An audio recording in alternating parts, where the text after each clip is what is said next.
Some other important points are, what about the taxes in both these period? So there was a tax at in the early Vedic period named Bali. Obviously, Bali means not any type of sacrifice to cutting the throat of any animal. No, Bali is the name of the tax that is given by the Jana or citizens to the king for their protection, to protect their cattle. And Bali tax is voluntarily. That means there is there was not any fixed amount or any certain portion. This is voluntarily, because king was not salaried, army was not permanent. That's why tax is also voluntarily. You can see it was simply a voluntarily contribution made on special occasions by ordinary tribesmen. We can say just it's just a tribute or some gift on some parts of their grains, some parts, some portion of their cows or other products. While in the later Vedic period, these taxes became compulsory and some other taxes also included.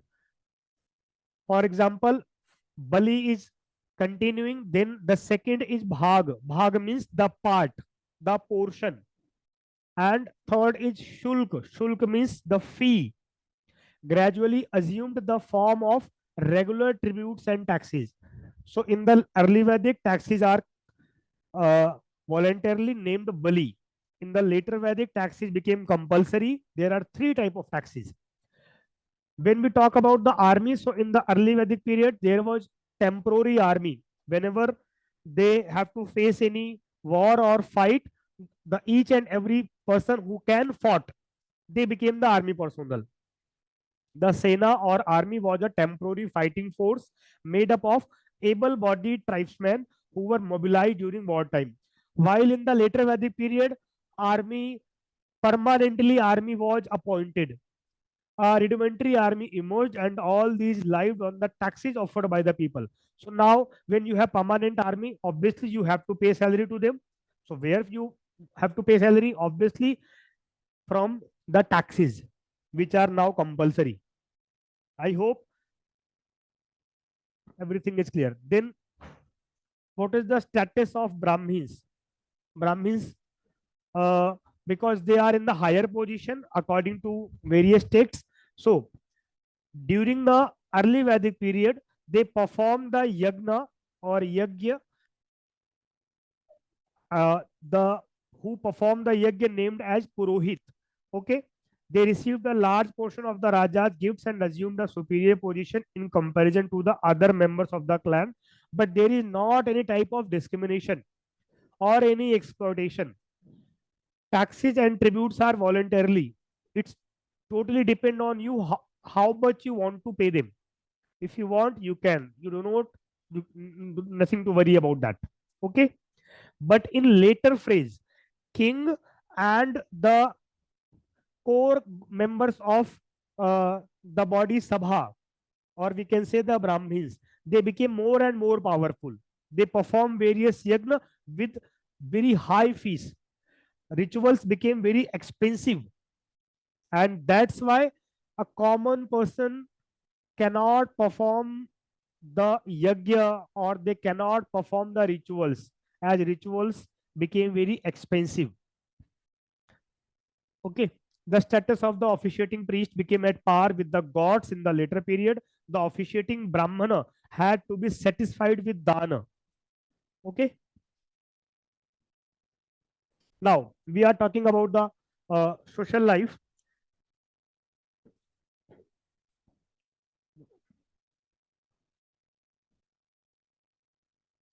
So what is the family system, or what was the unit of the family? So the family belonged to a larger group known as a wish or clan. That means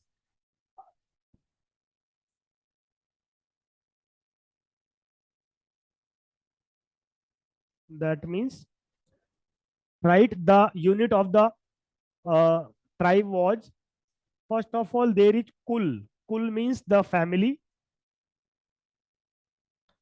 Then many kul form villages or gram. Okay, and some villages with a common clan form wish, or we can say clan. Okay, and then these wish or clan formed jana, later rashtra. So this is the unit from the lower to upper.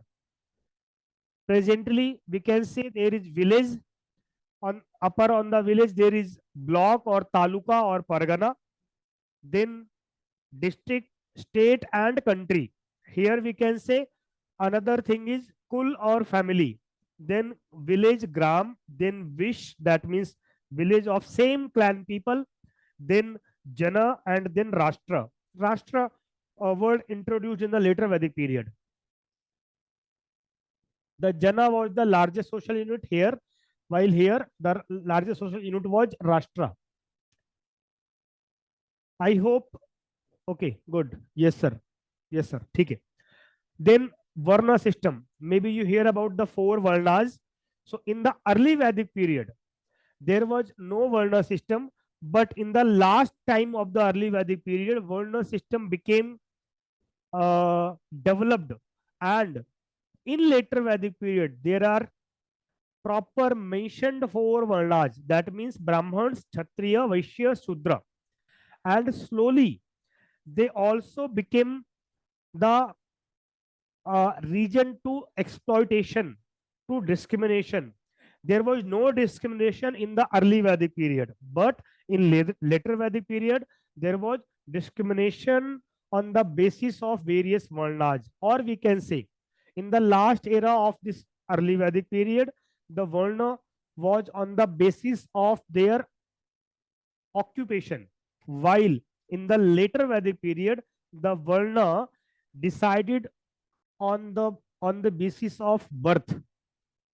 I will also explain this later.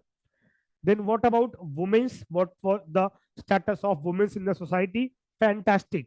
In the early Vedic period, they have equal status compared to the men or male. You can easily say, despite the patriarchal nature of society, women played an important role in it. They had been educated and were entitled to the assemblies. That means they can participate in the Sabha and Samiti as well. They can make their suggestions for the administration. Some important women are, so there are some named mentioned. First one is Apala, Vishwaswara, Ghosha, Lopamudra. These are women's saint, or we can say the women's authors or women's intellectuals who are whose name was mentioned in the early Vedic period. Recently, there was a book from an woman author named 100 Vedic Women, Untold Tales from Indian Folklore. That means there are more than 100 names mentioned in various Vedas. Obviously, it means these women were played very important role at that time in any dimension of the society, or political administration, or any other thing. But in later Vedic period, this status of women was declined, status was fallen. You can say they were considered subordinate to men now, and were not involved in any major decision making. Slowly, they also stopped or limited for education as well. Their participant in public meetings was restricted. Child marriages were becoming common. Okay, so this is the difference.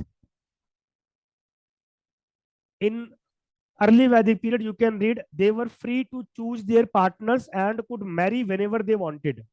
Maybe you heard about a word Swayamvar. For example, today is Dashehra. So, how Lord Rama was married with Masita? Obviously, with a process named Swayamvar. So, in the assembly, in the court of King Janak, Masita can choose from whom she want to married. and he chose obviously Lord Rama. There are certain examples or many examples of swayamvar in Mahabharata also. So here women are free to choose their partner or when she want to married. But in the later Vedic period, they are restricted about all these decisions. Then there is another term, Varna Ashram. Varna Ashram means, so generally there are four ashramas in India, or at that time, that means Brahmacharya. Maybe you heard about that. Brahmacharya, Grihastha, Vanaprastha, and Sannyasi. That means each and every human should gradually enter in these ashrams. After one, the text mention three stages of life. First one is Brahmacharya, that means student life, generally the first 25 years of the age. During this phase, men or the human will gather all type of knowledge, materialistic knowledge about agriculture, about war, about medicine, and various other things. And then they entered in the grihast or householder life. They married and then they start their family.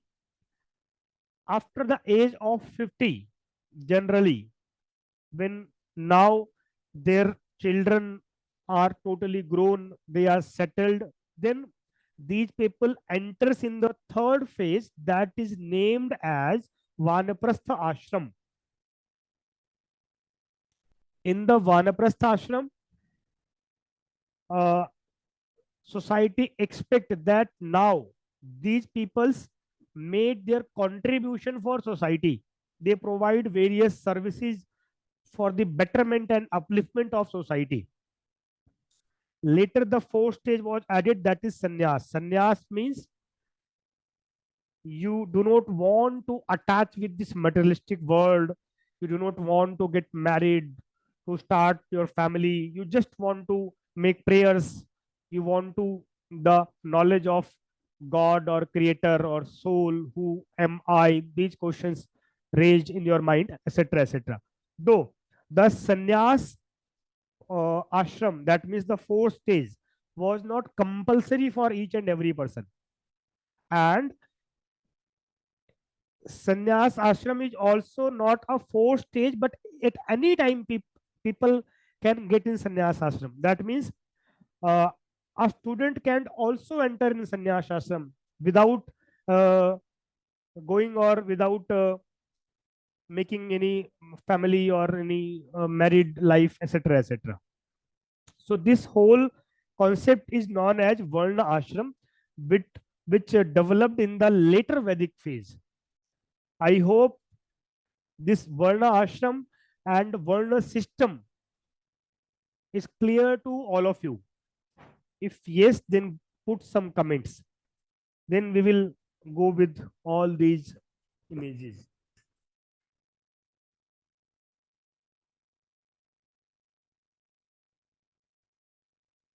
Good.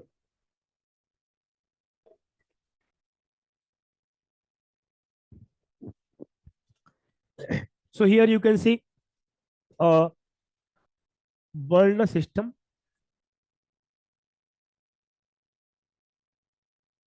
The Brahmin, the Kshatriya, the Vaishya, the Shudra. Varna system is based on occupation, not on birth. But later, this became rigid and decided on the basis of your birth. That means a son of a Brahmin became Brahmin or known as Brahmin.